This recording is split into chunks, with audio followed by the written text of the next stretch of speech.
మన హైదరాబాద్‌లో ఉన్న ప్రసిద్ధ పుణ్యక్షేత్రమైన యాదాద్రి టెంపుల్‌లో లక్ష్మీ నరసింహస్వామి బ్రహ్మోత్సవాలు ఘనంగా జరుగుతున్నాయి. లక్ష్మీ నరసింహస్వామి కళ్యాణ వేడుకలు అంగరంగ వైభవంగా జరుగుతున్నాయి కదా! దాన్ని పురస్కరించుకొని నేనిక్కడ వాటర్ పైన శ్రీ లక్ష్మీ సమేత నరసింహస్వామిని రంగులతో వేస్తున్నాను. అలాగే ఈ వీడియోలో మనం లక్ష్మీ నరసింహస్వామి వివాహ విశిష్టతను మరియు యాదాద్రి ఆలయం యొక్క విశిష్ట కథలను చెప్పుకుందాం. హాయ్ అందరికీ! ప్రతి కథలో కొత్త అనుభవాన్ని ఇచ్చే ఆనందకృష్ణకి స్వాగతం. శ్రీ మహావిష్ణువు దశావతారాలలో 4వది నరసింహ అవతారం. భక్తుడైన ప్రహ్లాదుణ్ణి రక్షించటానికి, హిరణ్యకశిపుణ్ణి సంహరించడానికి స్తంభం నుంచి ఉద్భవించిన ఉగ్రరూపమే నరసింహస్వామి. ఈ ఉగ్రరూపాన్ని శాంతింపచేయటానికి, సకల లోకాల శ్రేయస్సు కోసం శ్రీ మహావిష్ణువు ప్రియభార్య అయిన లక్ష్మీదేవి భూలోకంలో చెంచులక్ష్మి రూపంలో అవతరించింది. కొన్ని పురాణాల ప్రకారం ధర్మదేవతగా కూడా చెబుతారు. దట్టమైన అడవుల్లో చెంచుల మధ్య ప్రకృతికి దగ్గరగా స్వచ్ఛమైన మనసుతో ఆమె పెరిగి పెద్దదైంది. ఉగ్రరూపంలో ఉన్న నరసింహస్వామి అడవుల్లో సంచరిస్తూ ఆ క్రోధాగ్నిని తగ్గించుకోవటానికి ప్రయత్నిస్తున్నాడు. అదే సమయంలో చెంచులక్ష్మిని చూసి ఆమె సౌందర్యానికి, అమాయకత్వానికి, ప్రేమకు ఆకర్షితుడయ్యాడు. చెంచులక్ష్మి తన భర్తగా నరసింహస్వామినే వరించాలని ముందుగానే నిర్ణయించుకుంది.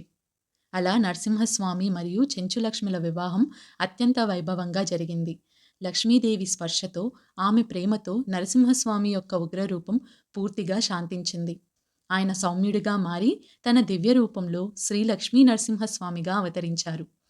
ఈ కళ్యాణం కేవలం ఇద్దరి వివాహం మాత్రమే కాదు, క్రోధాన్ని శాంతింపచేయటం, అహింసను స్థాపించటం మరియు ధర్మాన్ని పునరుద్ధరించటం అనే అనేక ఆధ్యాత్మిక అర్థాలను కలిగి ఉంది.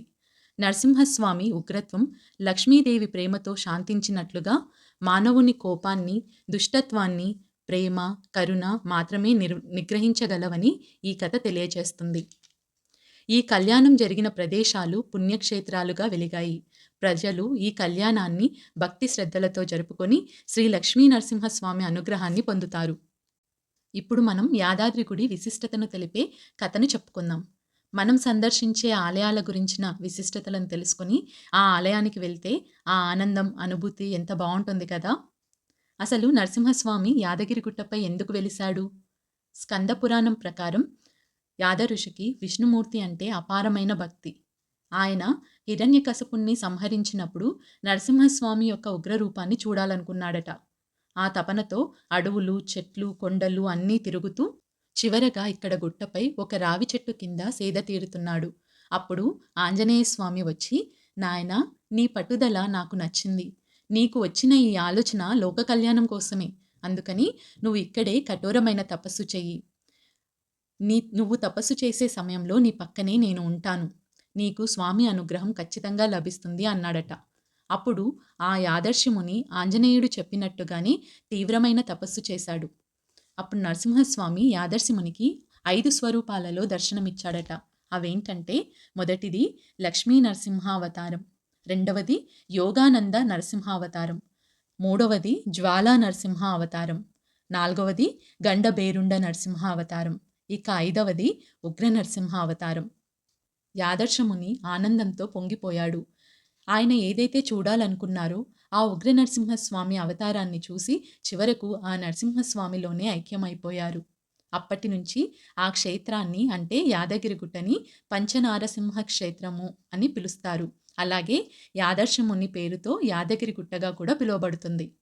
ఇదంతా త్రేతాయుగంలో జరిగింది. నరసింహస్వామి అదృశ్యంగా ఉండి కేవలం మహర్షులకి, దేవతలకి తప్ప ఎవ్వరికీ కనిపించేవారు కాదట. చివరకు కలియుగం ప్రారంభమయ్యేసరికి నరసింహస్వామికి వ్యక్తమవ్వాలి అనిపించిందట. అప్పుడు ఆయన కొండ కింద నివసిస్తున్న ఒక నిర్మలమైన మనసు కలిగిన కోయవనిత కలలోకొచ్చి, నేను ఆ కొండపైన కొలువున్నాను, నా 4 స్వరూపాలు నీకు కనిపిస్తాయి, వెళ్ళి వెతుకు అన్నాడట. దాంతో ఆ కోయవనిత కొంతమందిని తీసుకుని వెళ్ళి వెతికేసరికి ఆ 4 నరసింహ స్వరూపాలు కనిపించాయి. అప్పటి నుంచి మళ్ళీ నరసింహస్వామి దర్శన భాగ్యం అందరికీ లభించింది అని చెబుతారు.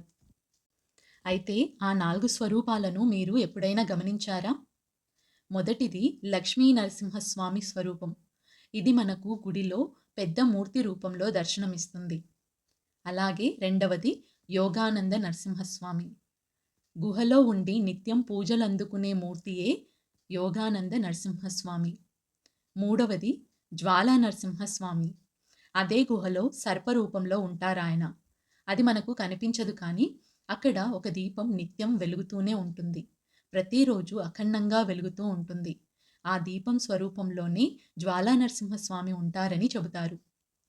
నాలుగవది గండబేరుండ నరసింహస్వామి.